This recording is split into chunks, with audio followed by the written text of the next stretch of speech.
High, good morning. সকালবেলায় ঘুম থেকে উঠে মুড়ি আর আলু ভাজা খেতে বসেছি। খেয়ে পর মুখে স্কার্ফ লাগিয়েছিলাম, তো তারপর আমি সকাল সকাল স্নানও করে নিয়েছিলাম। আজকে বাড়িতে বিপত্তারিণী পুজো, তো তাই সকাল সকাল স্নান করে দেখছি মায়েরা এখানে ধাগা তৈরি করছে। পুজোর পরে এগুলো হাতে বাঁধতে হয়। তো যাই হোক, আজকে মেঘের অবস্থাটা কী সুন্দর, এত প্রচণ্ড গরম রেখেছিল, বৃষ্টিটা হলে পারে।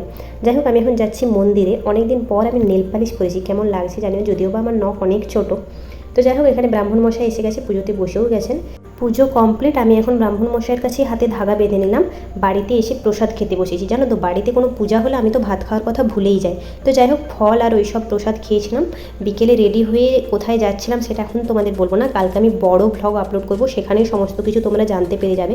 এখন আকাশটা এত সুন্দর লাগে, মনে হচ্ছে যেমন দুর্গাপূজা এই তো চলেই এলো, পুরো শরৎকালের মতন। যাই হোক, আমি স্টেশনে চলেও এসেছি, টিকিট কেটে নিলাম।